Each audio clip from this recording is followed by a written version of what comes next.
that the English language was reversed alphanumerically from the sacred languages of Hebrew, ancient Aramaic, and Sanskrit, and that those languages held a resonance, an energy when you spoke them or when you sang them, that had this capacity for divine human communion, that the energy would coming down from the Creator, from the heavenly throne, and up through the earth, Mother Earth, with a vibrating essence, ultimately goes through your own body water and uplifts us. Well, you know, the divine human communion should be reflected in my respect for you and your respect for me.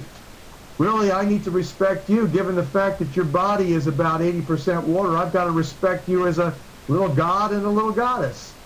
And you know, that's not far off from what the Bible talks about, because in the days of old, if you remember correctly, when the Creator said about creating Adam, he told his friends, the Elohim, the gods plural, that is, the gods with little g's, that, hey, let us produce man in our image, says Genesis. So this concept that we are people who are more than human, we are potentially superhuman, and that yet we have not been able to express that. The principal reason is the energy vibration of even our language has been reversed. If you remember how to disempower people in the Bible, the Creator used the foreign tongues, basically confusing the tongues. And as a result of the confusion of the tongues, what happened is that people could no longer communicate, community, divine human communion with this interpersonal family that's available to us. Somehow we got lost. And so I want you to know that as a behavioral science expert, Harvard trained, that was my area of expertise, having spent the last several months doing my best to really work with all sorts of people. And I have found consistently, sadly, that we have no capacity any longer to really get it together on this planet without divine intervention. That even our friends and colleagues who are loving and lighthearted and intelligent and reasonable and rational, I'll tell you something, studying what has been going on is beyond rationale, it's beyond reason, it's beyond anything. And so, you know, it's kind of like when Jesus said there will come a time when you will be on this planet, but no longer of it. That time is now. There's a time that we can't even conceive of how degenerated it has become, and that's now. Baxter Corporation has just sold billions of dollars of stockpiled vaccinations for the coming flu to the European nations. The Barack Obama administration that just passed my desk the other day is now spending $3 billion for the vaccinations that they will be using this coming fall. Again, there's going to be 3 vaccines mandated for every man, woman, and child, I am told, and the news media is heralding, and the experts are advising. Well, you see that the fact is that they've already loosed this beast. If you really study hard and you assemble the evidence, the picture in the puzzle, when the pieces fall together and you see the complete image, what you're looking at is that the Mexican flu was a priming, quote unquote, a priming of the population, a priming of not just the American population or Mexican population, a priming of the world's population, you see, because what they created was recombinant viruses that were highly unstable, that as they would circulate around the planet, they would recombine with other flu viruses, including the avian flu virus that kills 60% of the people that it infects. That's a huge morbidity and huge mortality rate that it presents. Baxter Corporation was the company, along with the Bayer Corporation, that put out the HIV/AIDS contaminated blood clotting factor 8. You might recall that besides that, Baxter Corporation also circulated and was sued by class action of thousands of people when tens of thousands were actually injured with the heparin, where they substituted a cheap chemical for the real good top shelf stuff that everybody was paying for. So besides that, the Baxter Corporation has a hideous history, including the production of medical pumps that failed to work and killed a lot of people.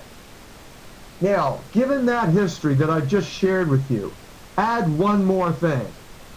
Add the fact that they were just cited, indicted, for having sent around through the 18 European nations the avian flu contaminated vaccinations that were used. Those contaminated vaccines that the Baxter Corporation officials, when asked how did this happen, they said, quote, "It was an accident," end quote. And that's all they wrote. So the fact is that this virus that supposedly kills 60% of the people that it infects, the avian flu H5N1 virus, has been now disseminated through the European nations, and as the Mexican flu primer and easily recombining with other flu viruses moves around the world, comes to Europe, what do you think is going to happen when it reaches people and infects people and then recombines in people with the avian flu? That's why now the World Health Organization is in meetings trying to figure out how best to break it to you that we're about to have the big one.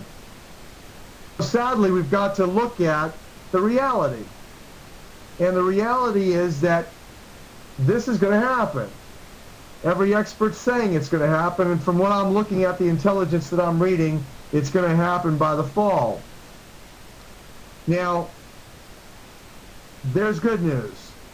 Let's just transition a little bit to the better news. It tells us that we're very, very, very likely to see around 2012 a dramatic increase in cosmic radiation hitting planet Earth, because the sun is changing so dramatically, cosmologically, electromagnetically, energetically. It is changing dramatically. And with that change is going to come an increase in not just solar flares, but cosmic radiation. And that's going to kill off all the viruses. Because, you know, ultraviolet light kills viruses. The bad news is that these radiations are also going to impact us.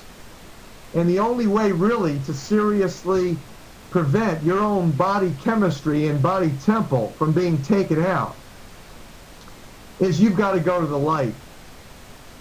You've got to get into serious prayer, contemplation, and faith in the source of all sustenance at this point. And then, that's where the plan is moving. That is where the great news exists. The plan has always been there. And there's been an exponential multiplying, exponential acceleration of the synchronicities of the divine appointments and the prayers manifesting quickly in your own lives.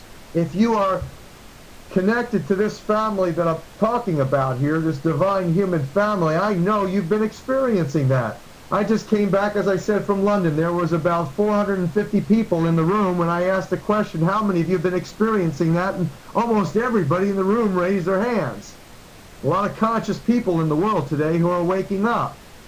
And that awakening, that enlightenment, that edification of the congregation, uplift of the intelligence and the understanding of how we can be miracle workers and transform not just our own bodies, but everything on this magnificent planet. For what purpose? The purpose of your life is only two simple things that you're alive for. You want meaning in life? Here's the meaning. You want to love and care and share and serve another human being in some meaningful way. If you get sick and you're down and out and you're dependent on somebody else, then guess what? You can't serve somebody else. You got to be cared for. So it's not about getting sick, is it? Meaning in life doesn't come from popping magic pills to cure every ill and getting sicker and sicker from the toxicity.